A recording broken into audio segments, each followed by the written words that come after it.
Olá, sejam todos bem-vindos à Jovem Advocacia Podcast, uma produção da APAC. Estamos aqui na segunda edição do podcast Esperanças e o tema é Dificuldades da Advocacia Feminina. Estou aqui com 3 mulheres maravilhosas, na verdade eu me incluo, então somos 4, né? Eu vou pedir para que cada uma delas se apresente e a gente possa iniciar esse bate-papo, esse diálogo muito importante. Oi pessoal, eu me chamo Liz, sou jovem advogada, eu tenho 1 ano aí de advocacia, completei agora inclusive em fevereiro. Atualmente eu estou como secretária-geral da Comissão de Igualdade Racial da OAB Piauí e exerço atividade em escritório de advocacia voltado para a assessoria jurídica de alguns municípios aqui no estado. Eu não sou daqui de Teresina, eu sou de uma cidadezinha no interior do Maranhão chamada Esperantinópolis, mas me considero também piauiense porque foi essa terra que me abriu os braços e me deu as melhores oportunidades que um dia eu pude imaginar ter. Então eu sou muito grata ao Piauí por isso e acho que não poderia ser diferente, porque é graças a esse lugar que eu tenho me tornado, acredito eu, que uma boa advogada, e tô aí na luta para conseguir crescer cada dia mais. Olá, eu me chamo Carmen Ribeiro, não sou jovem advogada, já estou há 7 anos aí ralando o bucho nesses balcões da vida. Sou Ielorixá, eu sou nascida e criada aqui em Teresina, então já percorri muito chão por aqui. Hoje eu advogo num escritório que trabalha com contencioso e massa, é um escritório que é majoritariamente feminino. Então, há muitos desafios, há muitas barreiras a serem transpostas nessa nossa advocacia piauiense, né?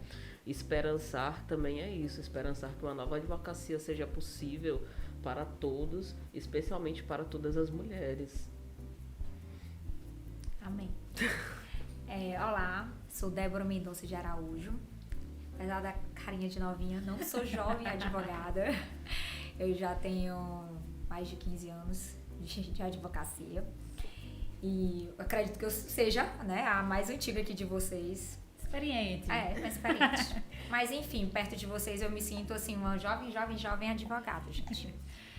Bem, hoje em dia eu já atuei no serviço público como secretarias, em presidente de comissão de licitação, já fui procuradora de secretarias, já advoguei em escritório que trabalhava com a área pública, quer dizer, lá trabalha com todas as áreas, mas a área que eu ficava mais responsável era a pública, que eram com municípios.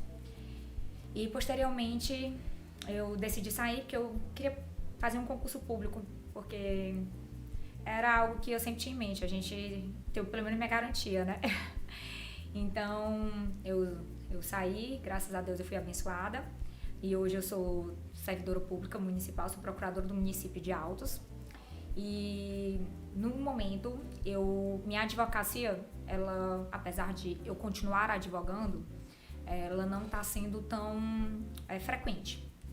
Porque eu havia dado uma pausa quando eu tive meus pequenos, porque eu quis também viver um pouco da maternidade. E graças a Deus, meu marido consegue me permitir isso, né? Eu como minha profissão e ele consegue permitir com que eu ficasse cuidando esses primeiros anos, né?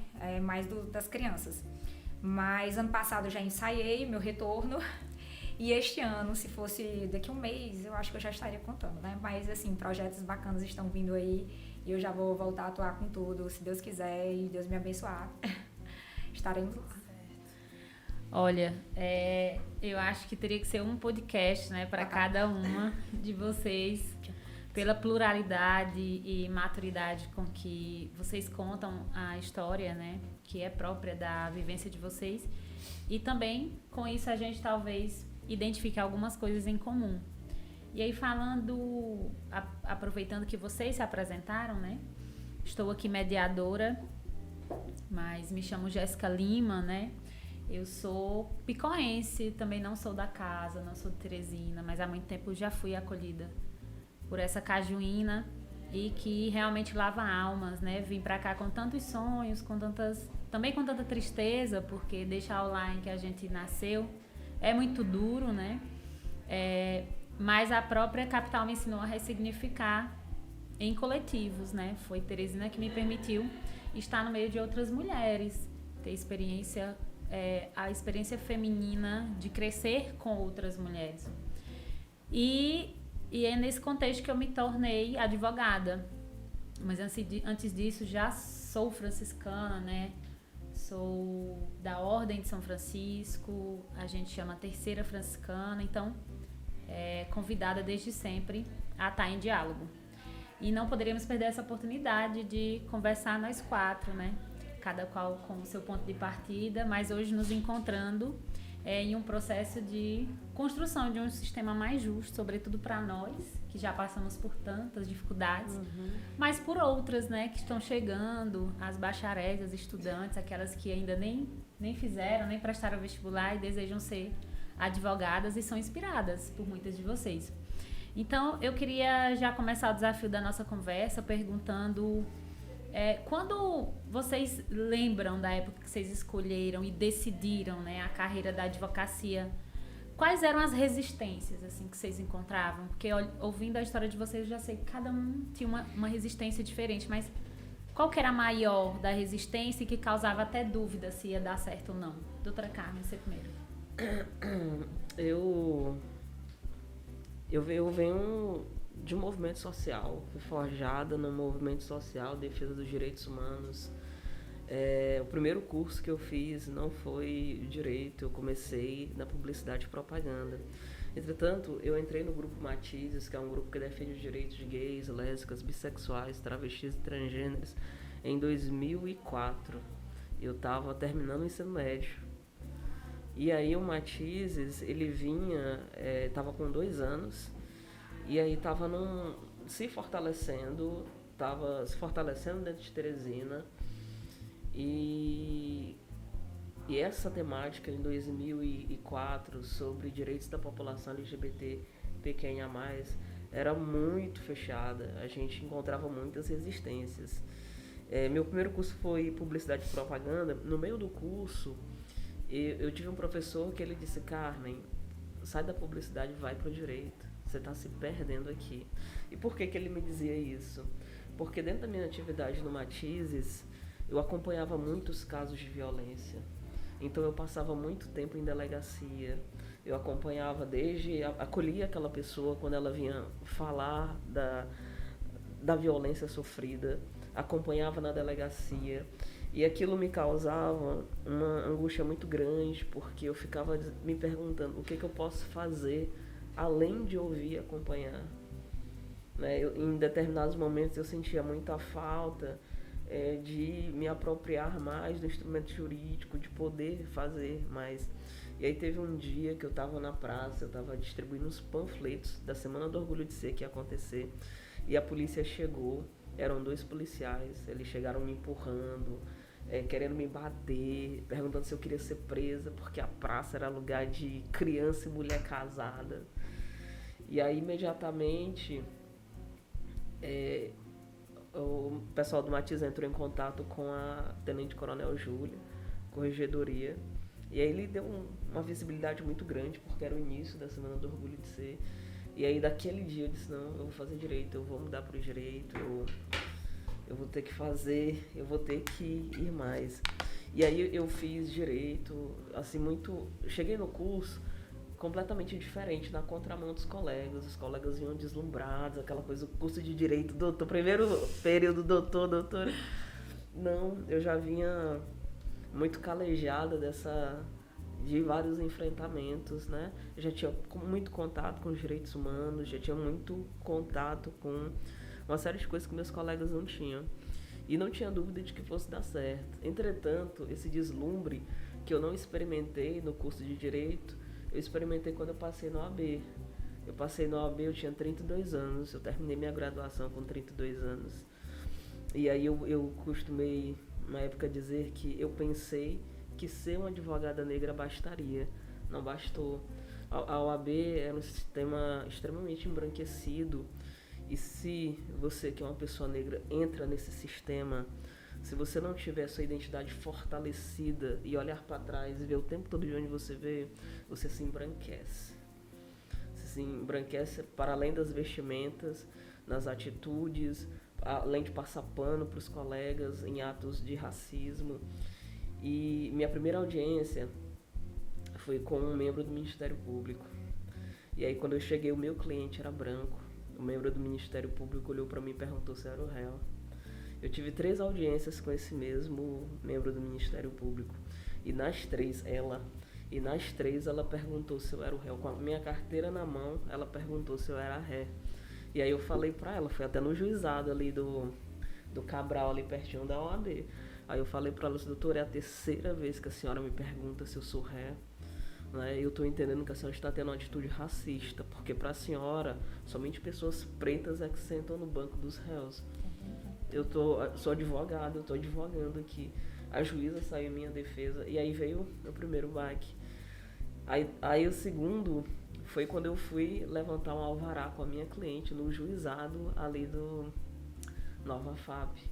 Eu cheguei com minha cliente e o chefe da secretaria disse que para minha cliente que ela tinha que ter advogado habilitado. E aí eu falei para ele, mas eu sou advogado habilitado.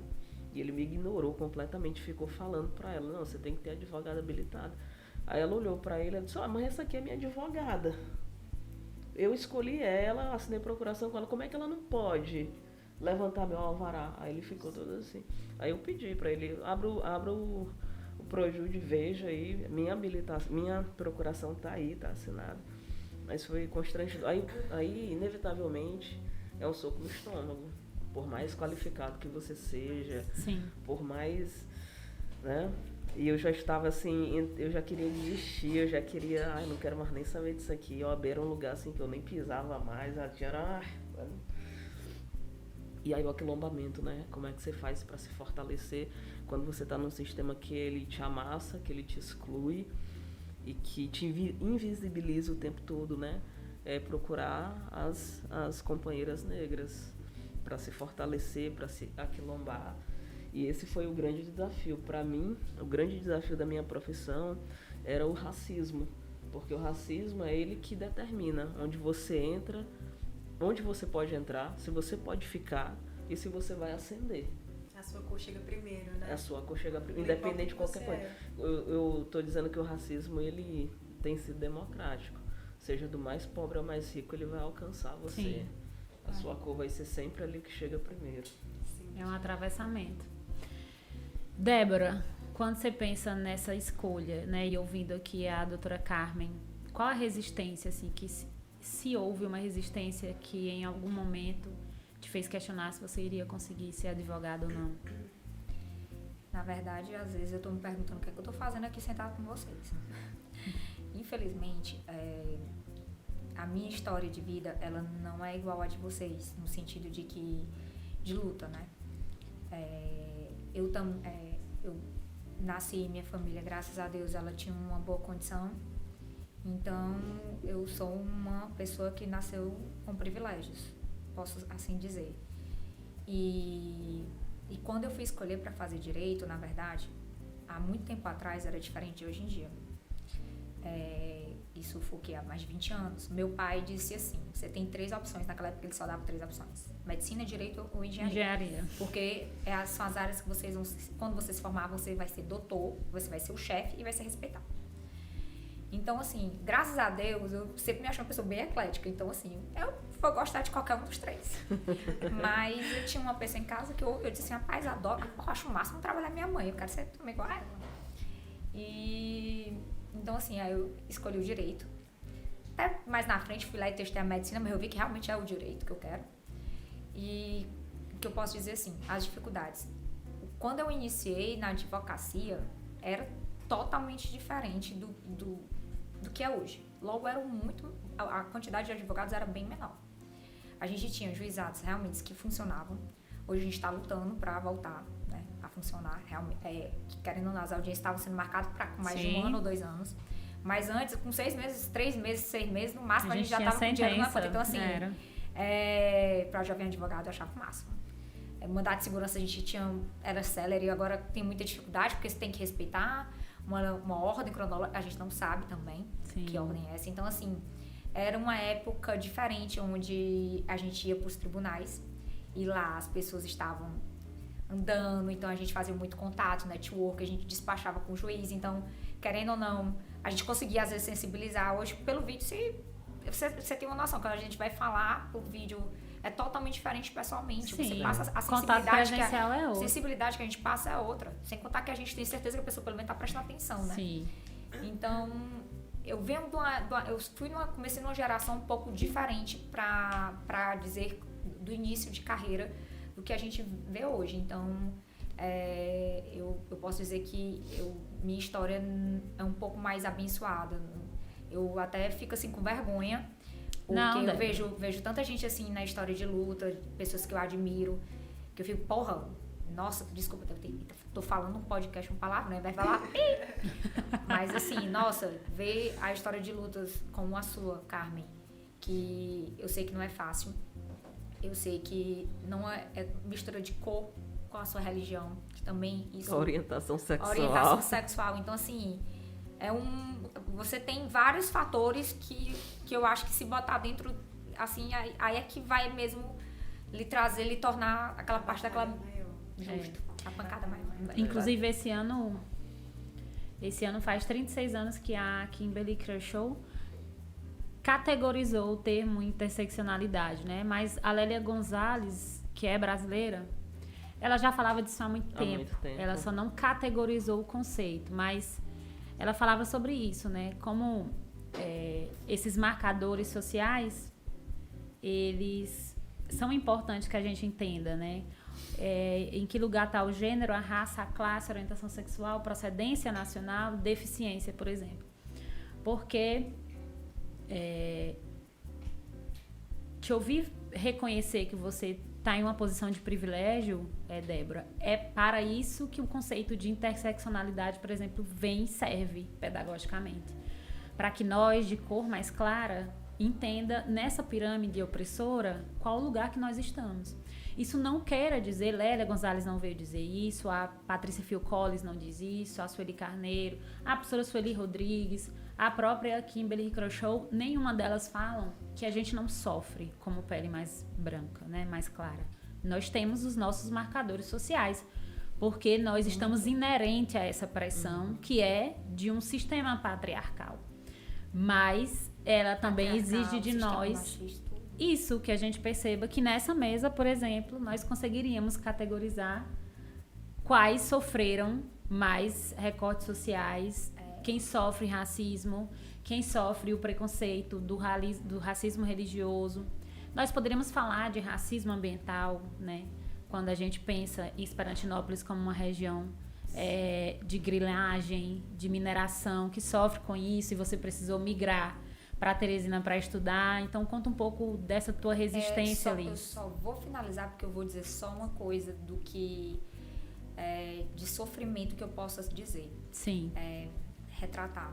Que eu acho que isso também pesa para todas, né? É porque como mulher eu vejo que a luta de vocês é muito diferente, eu realmente estou num lugar de privilégio. Mas, às vezes, esse lugar de privilégio me trouxe algumas dores de cabeça e frustrações. Por quê? Por eu ser uma pessoa bonitinha, por eu ser simpática, por eu ser uma pessoa falante, as pessoas sempre interpretaram muito mal. Sim. Então, é muito difícil, às vezes, você...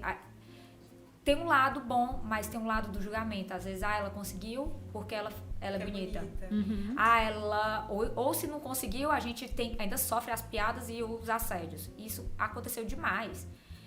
Quando eu estava na faculdade, eu fui assistir um júri, o homem levou uma caixa de chocolate e perguntou se eu queria assistir lá na frente. Assim, assédios existiram e isso me maltratava muito. Várias vezes eu pensei em desistir, eu achava, tanto é que Sim. Às vezes eu reluto em querer voltar para determinadas áreas de atuação da advocacia. Eu quero uma área que me dê mais conforto, até mesmo por eu ser hoje uma mulher casada. Eu quero me manter uma pessoa que as pessoas respeitem, sem que sofra qualquer tipo de piada. E respeitem, às vezes, eu ser mais uma pessoa um pouco mais extrovertida, né? Carismática, né? Para as pessoas não interpretarem. Eu gosto de conversar. Aí Sim. as pessoas interpretam errado. Então, Até nisso, isso se torna difícil. Então, assim, a minha dificuldade foi um pouco diferente da origem da de vocês, Sim. mas pra mim isso me maltratou muito. Me fez perder muitas oportunidades, porque eu deixei de ir pra alguns lugares porque eu achava que não era, seriam outras intenções. Não era profissional, né? Exatamente. Sim. E Débora, tem uma questão que a gente não pode esquecer nunca, né? A cor pode nos separar, mas o gênero, ele vai nos unir sempre, né? Porque esse tipo de assédio, esse tipo de violência, a todas as nós, né? A todas nós. Independente de ser negra, branca, E, todas nós vamos passar por e esse assédio que vem disso, de nos tirar de um... Elogia meu cérebro, né? Nos tirar de um espaço em que a gente se dedica e estuda para que nós sejamos vistas como boas profissionais e não como um corpo bonito ou um rostinho bonito, é violento para todas nós, né? A mulher negra, por exemplo, é sempre vista como um corpo de mercado, né? Sexualizada absurdamente. E a loirinha, bonitinha, também, que é linda e não é inteligente. Então, a gente saber como que as coisas nos afetam, esses desafios, essas dores, é importante para que a gente entenda o que é resistência, né? Então, a gente agradece, assim, por tua sinceridade de se expor, assim como da doutora Carmen. Não é fácil a gente passar por esses espaços em que ou superamos, mas não necessariamente quer dizer que a cicatriz não esteja lá, né? Mas que servem para a gente lembrar de onde a gente partiu, porque existe um processo de onde a gente ainda quer chegar, né? Isso. Liz, conta aí um pouco dessa tua resistência. Sobre resistência, de quando eu comecei, que não faz muito tempo, eu acho que é mais relacionado a uma história de vida, de saber que o meu contexto não me faria, naquela época eu acreditava que o meu contexto não me faria ter oportunidades, eu não seria uma boa advogada. Como assim? Porque uma coisa que eu toco sempre é nesse ponto. Eu não tive parente político, eu não tinha parente rico, eu não tinha ninguém que me apadrinhasse no direito. E vindo lá do interior do Maranhão, o que acontece lá é que para você dar certo no direito, você precisa disso. Porque as pessoas, infelizmente, as pessoas que possuem cargos ali, que são bons advogados para os olhos da minha cidadezinha pequena no interior, foram pessoas que foram colocadas ali por um parente político. Eu imaginava assim, cara, eu tô saindo do interior do Maranhão, eu sou filha de um pai preto, pobre, que já passou por dentro do sistema penitenciário, de uma mãe inválida, que não teve condição de me criar, que me entregou para outra pessoa criar. Como que eu vou dar certo no direito se eu não tenho nem condições financeiras de crescer ali em Teresina e eu não tenho estrutura familiar que me abarque a ponto de me fazer crescer assim. Mas daí foi aí que entrou a minha avó, que fez eu dar certo. Eu acho que eu devo tudo a ela, porque foi ela que investiu ali no meu estudo e acreditou no meu sonho de cursar direito, porque eu nunca tive dúvida, eu sempre quis cursar direito.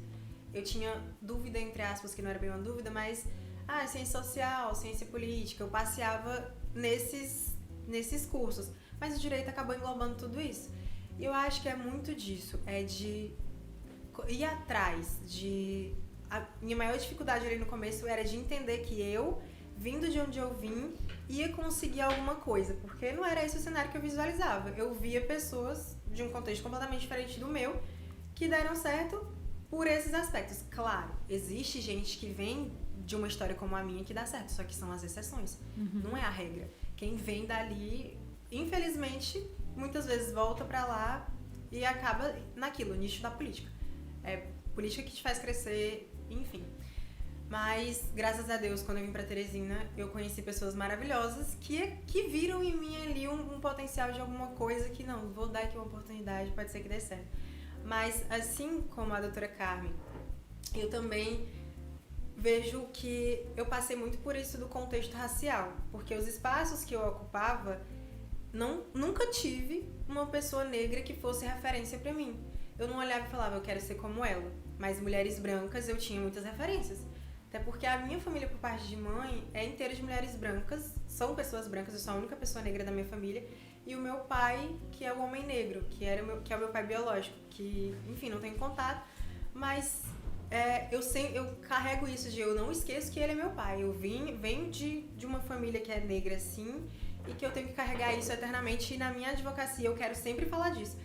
Para muita gente isso pode parecer chatice, militância, coisas desse tipo. Só que não, pra mim eu tô mostrando pras meninas da minha cidade que estudaram em escola pública, assim como eu estudei, que a gente vai dar certo sim, que não é porque eu vim de uma escola pública no interior do Maranhão que eu não vou dar certo. Eu vou dar certo sim, seja como for, é mostrar que vai atrás, que luta, que uma hora dá certo. Mas é exatamente isso, ser mulher, preta, pobre, vinda do interior, ser periférica, você tem que se portar de um jeito completamente diferente, até também para que as pessoas não confundam que você faz qualquer coisa para conseguir um emprego ou alguma coisa desse tipo, porque é isso que acontece. As pessoas olham e falam, é bonitinha, sexualizam, é chata, militante, porque só fala disso. Quando abre a boca, vai falar da história lá dela do Maranhão, mas é a minha história. Então, eu acho que a gente, enquanto advogada e militante, eu que estou começando agora, a gente tem muito que lembrar das nossas histórias, lembrar de onde foi que a gente veio, mostrar para as pessoas que racismo existe sim, que a gente é sexualizada sim e que precisa bater de frente, porque querendo ou não, a gente tem que resistir ali de alguma forma. Então, acho que é muito isso a minha resistência foi muito isso pela minha história, da minha família, pela história do meu pai, por eu ter vindo de uma família que assim não tinha as melhores condições financeiras. E enxergar um contexto de que o direito é muito político, a gente sabe que é isso de contato.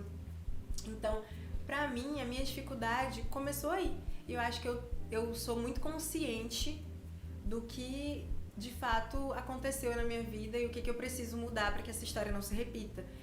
Tanto no contexto racial, quanto enquanto mulher. Então, acho que é por isso que a gente está aqui. A gente está aqui para mostrar para as pessoas que a advocacia feminina ela é muito plural e que tem gente de todos os jeitos, de todos os tipos, gente que vai dar certo. Não importa qual seja a sua origem, qual seja a sua história, porque de história triste o mundo tá cheio, né? Agora, o que você faz com isso é que é a diferença. Ei, Jéssica, eu sei que você é mediadora, mas eu só queria fazer um comentário sobre um dos medos dela. Que eu sei que realmente quando a pessoa vem, não tem, né, vem de baixo e tudo, sofre esses medos. Mas hoje, graças a Deus, a gente está vivendo um novo ano, onde a gente está vendo, especialmente, né, na casa da advocacia, que é a OAB, justamente pessoas que saíram de baixo. Hoje você chega na OAB, é uma pluralidade de pessoas, que assim, são pessoas que eu acho que nunca imaginaram dar lá. As pessoas que trabalham na casa mesmo comentam e dizem, minha gente, aqui só andava geralmente mais nas pessoas que a gente via, que eram brancos, da elite. Hoje a gente vê uma pluralidade de pessoas que você vê que são pessoas que às vezes não têm condição, que andam até de condução ainda hoje. Então, é muito bacana ver isso. E eu te digo uma coisa, eu sei que eu estou falando isso com propriedade, porque meu marido também saiu de baixo e ele venceu. E hoje eu vejo que 90% dos advogados hoje que estão aqui, que a gente pode dizer que venceu na advocacia, que hoje já tem um nome, né, estabelecido. Saíram de baixo, entendeu? Não foi porque, meu pai tem um escritório, tem um padrinho, ou é fulano, assim. Então, graças a Deus, a gente tá conseguindo mudar isso. Não é fácil. Não foi fácil a gente furar a bolha. A gente sabe o quanto a gente sofreu. Mas assim, graças a Deus a gente conseguiu furar a bolha e com isso nós vamos conseguir chegar muito mais longe, se Deus quiser. Tem uma militante social, Margarida Flores. Margarida Flores, ela costumava dizer que assim como ferida, a gente só sara a ferida quando o sangue desce, né? Se não tá sangrando, a gente não sabe onde é a ferida no corpo.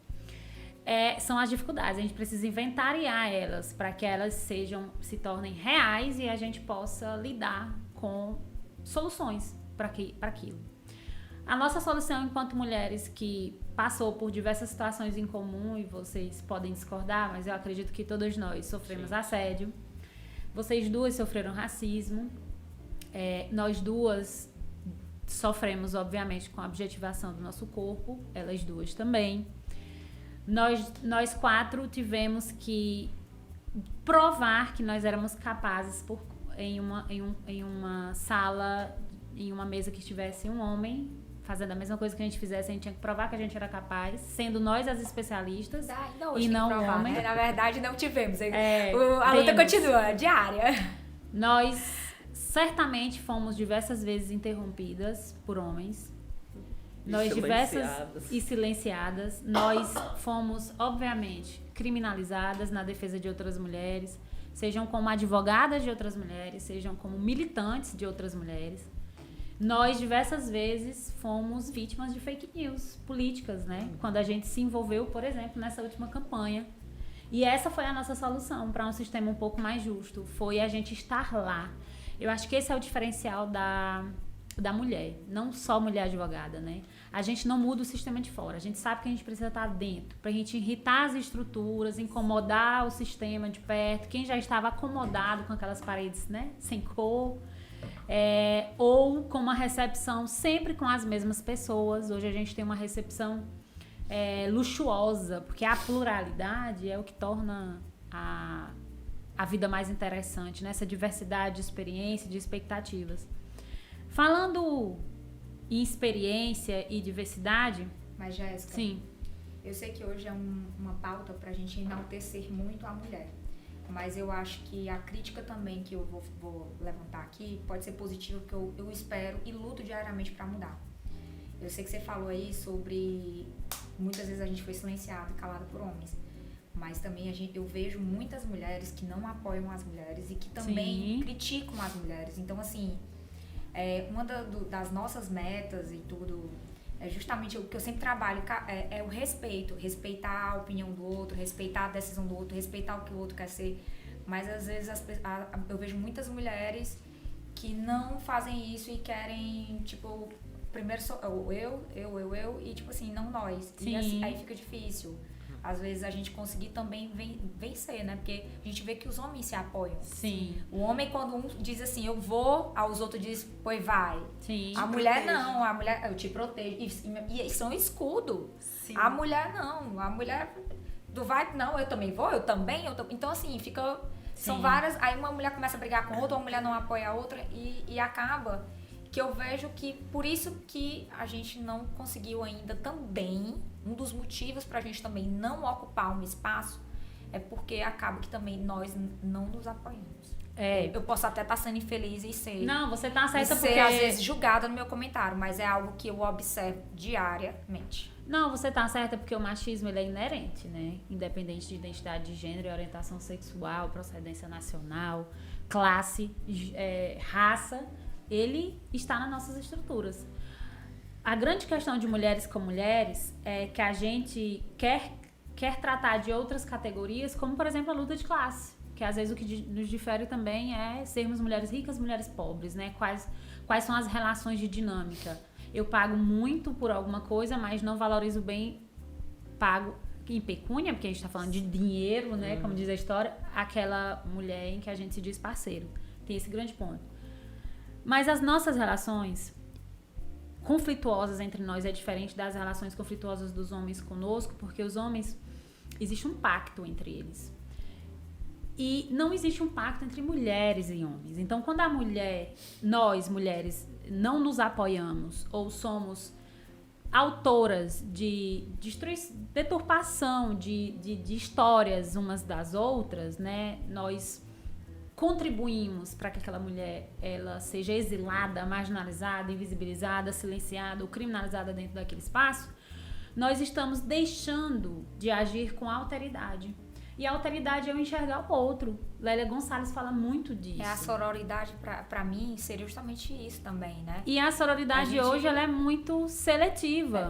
Porque a gente não olha exatamente para quem cria o contexto de união, que é as mulheres negras. Elas sim sabem o que é sororidade, porque elas vêm da dororidade. O que as unem é a dor, é a solidão.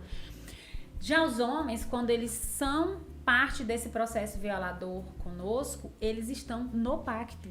Então são estruturas diferentes. Aqui a gente tem que combater com educação, pedagogia e criminalização.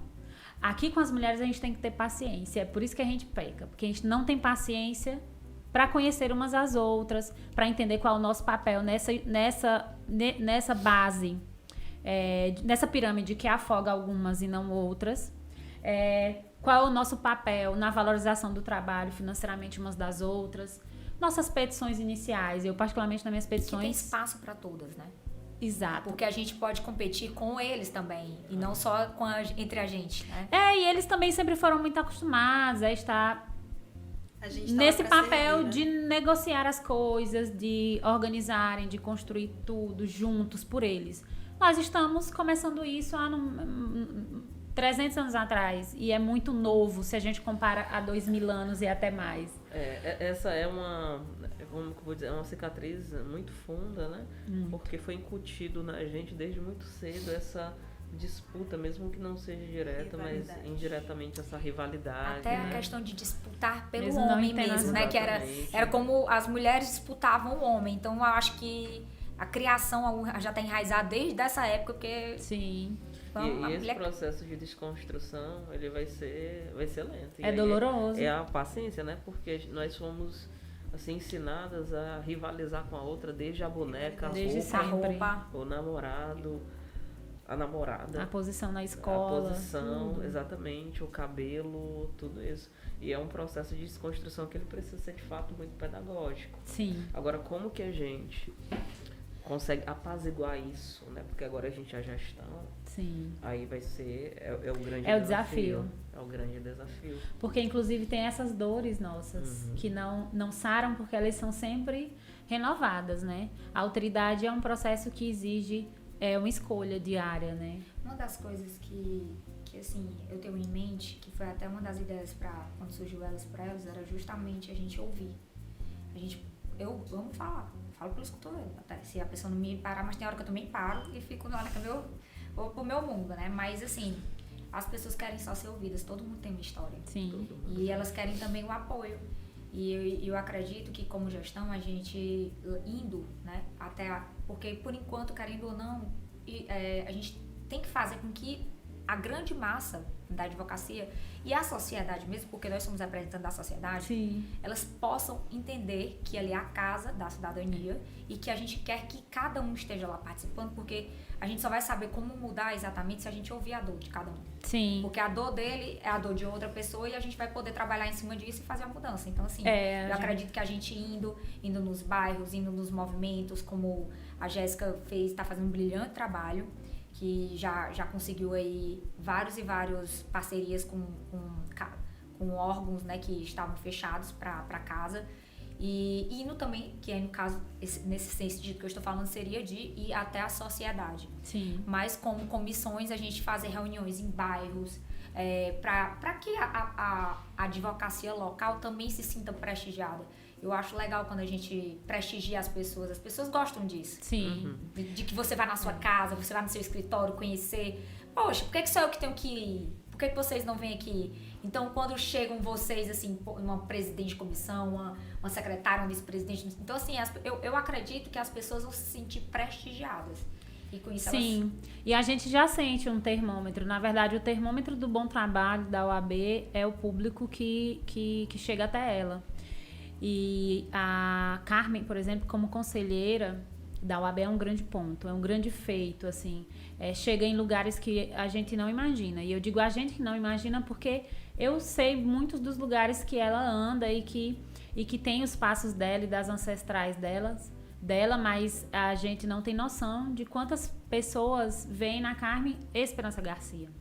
O outro termômetro da OAB é, de fato, os próprios funcionários, né? Eu estou como presidente da Comissão de Direitos Humanos e já sinto o quanto para eles é impactante, por exemplo, a doutora Carmen recebeu o MTST. Todo equipado de MTST e acreditando e confiando que a casa vai ouvir e não criminalizá-los. Então, eu fico me perguntando, em que momento da história nós fomos o que para esse povo que tem medo de andar aqui, né? Muitas associações, muitos movimentos sociais, populares, eclesiais, sindicais, de coletivo de mulheres, não confiam na nossa casa e estão voltando a confiar agora. E muito disso é de uma força feminina. O papel de termos um líder homem que nos deixa e nos oportuniza com estrutura financeira, com estrutura categórica de modo geral, carro, contribuição de ajuda de custo, liberdade de agenda, para estar lá é muito importante. Liberdade de voz e de tomada de decisão. Isso é muito Para importante. que você possa realmente fazer isso, né? E esse é o papel, de fato, de homens em estruturas de poder que podem contribuir com as causas dos direitos humanos, da defesa das mulheres, de não tratar a nossa pauta na luta pela igualdade de gênero, por exemplo, como um mimimi, e sim como uma prioridade urgente, pulsante, que representa essas dores que a gente trouxe para cá. E a OAB, né, tem esse grande papel, né, de se aproximar da sociedade civil, porque a OAB é esse guarda-chuva. A sociedade civil vai estar ali sempre por perto. Essa lacuna que existe entre a sociedade civil e a OAB, eu acho que a gente não consegue fechá-la, mas a gente consegue fazer diferente de agora para frente. A gente consegue construir uma nova história, a gente consegue dar respostas que anteriormente não caiu no limbo, caiu no vazio, né? Mas é uma pena, né? É uma pena muito grande que isso tenha existido na história da OAB, que ela vai levar a guardar nos seus anais. Mas eu penso que de agora para frente é focar em fortalecer cada vez mais essa aproximação da OAB com a sociedade civil, com todos os movimentos sociais. Mudar essa história, mudar essa cara. A OAB, ela não é só para os advogados e para as advogadas, é para toda a sociedade civil. Fortalecer essa imagem, defender essa casa, assim como, pronto, aqui ó, aconteceu qualquer coisa, os movimentos sociais vão poder olhar para a OAB e dizer que fomos parceiros. Dizer que são parceiros. Eu entendi que quando houve essa lacuna, os movimentos sociais se aproximaram da Defensoria Pública. Sim. A Defensoria Pública, ela acabou sendo a mãe deles. Exatamente. Infelizmente, o que eu observo, até mesmo na condição de hoje ser esposa do presidente, é que não é fácil. Eles preferiam fechar as portas porque, querendo ou não, você priorizar ou dar oportunidade para uma minoria, às vezes você acaba perdendo um pouco de espaço com a maioria, falando politicamente. Então, assim, não é fácil se você for pensar em pessoas que só estão pensando em querer se manter no poder pelo poder. E não em fazer a diferença. E não em fazer a diferença. E realmente escrever seu nome na história como um grande presidente que realmente fez a diferença e que trabalhou não só pela advocacia, como por toda a sociedade. A gente está chegando aqui nos finalmente do podcast, mas eu não poderia finalizar falando disso, da importância da OAB na promoção e defesa de existências. Sem questionar para você, Liz, por exemplo, escolha uma mulher que é sua referência, uma mulher advogada, que é sua referência, e brevemente diga por quê. Nome e por quê. Gente, é muito difícil, porque tem muitas. Mas é só uma, não sabonete. Assim, eu ia falar um nome, mas eu vou falar o da doutora Liliane Amorim, que é uma mulher negra, que me ajudou muito ali na saída da faculdade. Minha conterrânea. Foi com ela que eu tive a oportunidade de conhecer o que era o quilombo, os terrenos quilombolas, porque o meu TCC foi sobre regularização fundiária de comunidades quilombolas. E quando eu conheci a Liliane, ela era, e ainda é, referência nesse assunto. E é uma mulher negra. E pra mim, ter contato e ter criado uma espécie de amizade com uma mulher do nível que era a Liliane, que é a Liliane, pra quem tá saindo da faculdade, uma pessoa que se vê na negritude, que olha e fala, minha história tá aqui, eu tenho que me agarrar a isso. Pra mim, a Liliane foi, assim, até hoje eu falo pra todo mundo, a minha referência no direito de mulher negra é sim a Liliane, porque eu quero ser como ela um dia, eu quero chegar nos espaços que ela chegou. Ela é mestre pela UFG, ela é doutora pela UNB, então, pra mim, sabendo da história dela, que se parece muito com a minha, pra mim cara, um dia eu vou ser assim também. E eu contei muito com o apoio dela nessa saída da faculdade, ela me ajudou muito no meu TCC, me deu muitos conselhos sobre como se portar dentro da advocacia piauiense, sendo uma mulher negra, sabendo que todos os conflitos internos e externos que você vai ter que enfrentar ali diariamente. Então, pra mim, não podia ser outra pessoa, considerando a minha história e vendo a história dela e sabendo que eu quero ser um dia como ela, sabe? É isso, referência é isso. E você, Débora? Gente, eu Na verdade, eu até acabei testando. E pra mim, quando eu escolhi ser advogada, eu também me inspirei na minha mãe. Porque eu achava que eu queria ter a vida que ela tem. A minha mãe é procuradora do estado, ela trabalhava, ela era lotada na época na junta comercial como procuradora.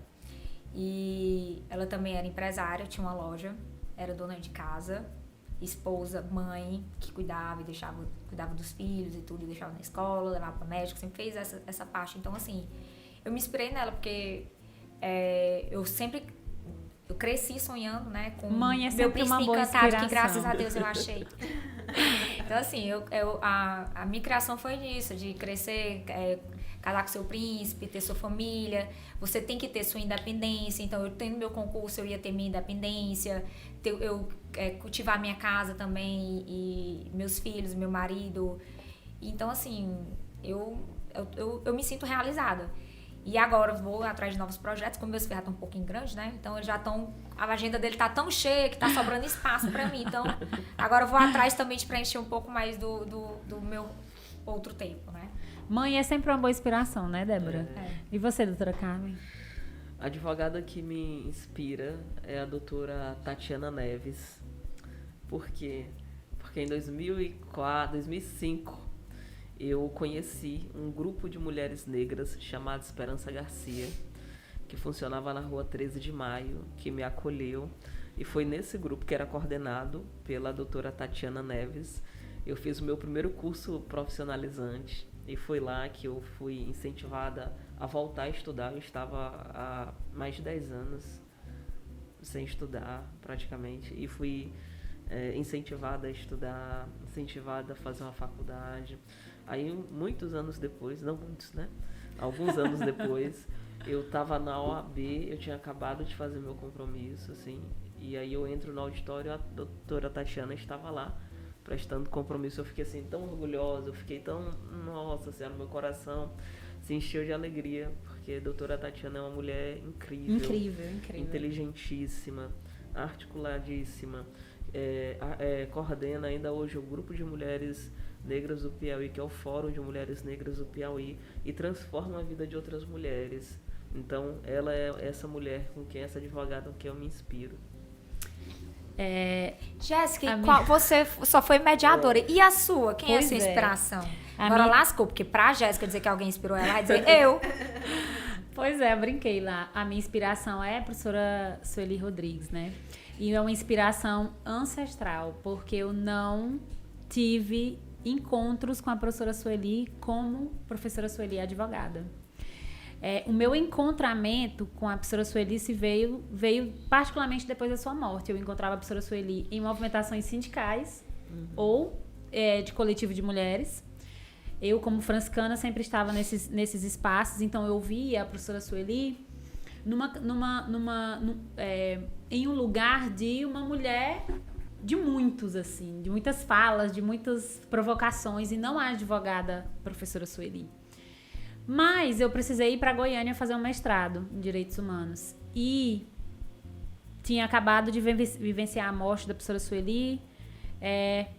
E eu recebi, e eu chorava muito no meu Instagram, nos Closed Friends, eu chorava muito o quanto essa distância das minhas duas avós, que são minhas advogadas populares, estava fazendo. Até eu ler a tese, né, da professora Sueli, e o agradecimento da professora Sueli é a minha relação com as minhas avós. A relação que ela tinha com a avó dela, de Saco de Ema, é a mesma relação que eu tenho com minhas duas avós da Chapada do Mucambo de Picos. Então a gente se encontrou ali, no amor pelas avós, e eu comecei a investigar coisas na professora Sueli que eram muito mais próximas de mim e são delas, e me aproximava, assim, ainda que em dois mundos completamente diferentes, né? Porque ela já fez a passagem dela. E aí foi aí que ela veio se tornar essa grande referência de advogada, porque eu descobri na Sueli essa interdisciplinariedade. Eu sempre tive dificuldade de me encaixar no mundo, porque eu sou uma pessoa interdisciplinar. Eu não me vejo tão somente advogada. Eu tenho dificuldade de me apresentar, inclusive, como advogada, e eu me apresento como advogada popular, para ver se me descategoriza um pouco, porque eu não posso me ver tão somente como advogada. Aí eu sou franciscana, sou professora, sou pesquisadora, mas fui serviços gerais, foi o meu primeiro concurso, foi lavando banheiro de escola. Meu pai só me deixou assumir o concurso 2 meses, mas eu tinha uma sede por ser independente, porque eu achava que esse quadrante iria me fazer me proteger e proteger tantas outras, né? Mas é a partir da professora Sueli que eu lembro de tantas outras que me inspiraram, né? Então, falar de Sueli me lembra de professora Verônica Cioli, que é defensora pública, que é minha professora, minha maior referência como professora. Mas me lembra das atuais, né? Olhar para a professora Sueli e ver você falar da Liliane Amorim, que hoje está envolvida nos grupos da professora Sueli. Ver você falar da sua mãe e lembrar da relação da professora Sueli com as 2 filhas dela.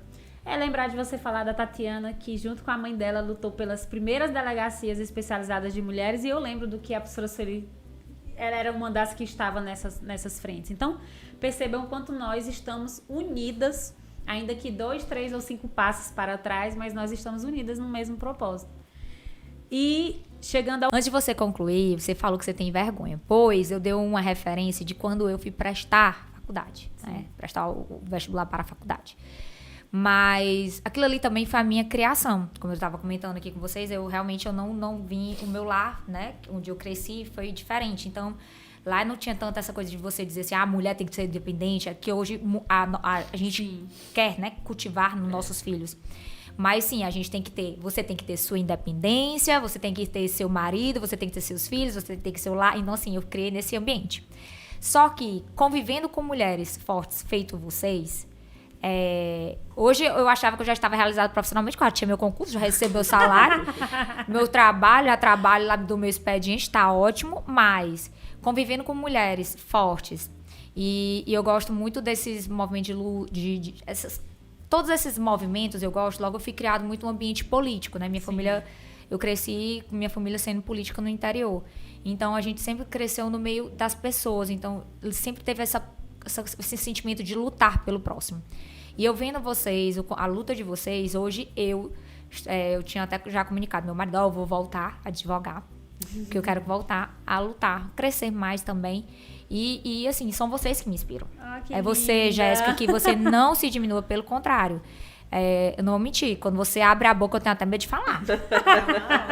Não é a doutora Carmen, com toda a experiência dela, a vivência dela, muito significativa, que a gente fica até sem palavras. Quando ela vai contar as histórias dela, a gente fica até sem acreditar que isso realmente ainda existe. Eu não vou mentir, não. Eu fico assim, a gente fica olhando assim, eu digo, rapaz, será se isso ainda acontece nos dias de hoje? Mas, enfim. Porque é algo mesmo... Surreal. É a Liz, uma jovem advogada, que eu vejo nela uma força, uma determinação e uma garra, muito dedicação, viu? E eu sei o quanto é difícil. Você também é uma menina, você é nova, você é linda. E eu sei que não é fácil você achar que vai vencer na sua carreira, justamente porque às vezes você vai achar que as pessoas vão lhe interpretar mal. Mas você vai vencer porque você é competente, acima de tudo. E vão ter sempre quem vai apontar, porque enfim, sempre quando a pessoa chega lá, vão ter os que vão apontar, porque é a natureza com que a gente está tentando lidar e mudar. Mas acredite em você, que você tem potencial. Eu lhe digo isso porque eu sei de onde você trabalha, e eu sei que as pessoas elogiam muito você, então continue firme no seu propósito, que você não vai vencer, você já venceu. Deu certo. E a gente se ajuda, né, Débora? Eu acho que você é um grande exemplo. A gente, em oportunidades mais íntimas, a gente fala muito isso pro Dr. Raimundo. O quanto o maternar é seu, né? E você não materna só seus filhos, você materna todos nós que chegamos e saímos da UAB e conseguimos perceber a sua presença, mesmo quando você não tá lá. Seja num mimo, seja num lanche, seja num móvel colocado de modo diferente. Cuidado, esse serviço que é entregue, que poucos veem, que é o da... As caixinhas, né?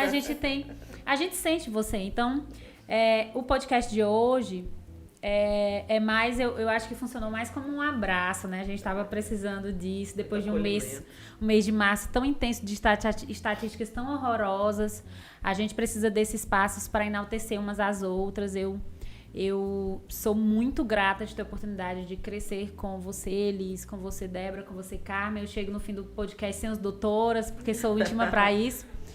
Mas também para dizer que todas nós somos potências em algo que nos falta umas para as outras. Então, vocês me potencializam muito. Tem dias que eu não tenho coragem de chegar ao AB diante de estar imergido em tantas dificuldades e uma solidão que é muito nossa também.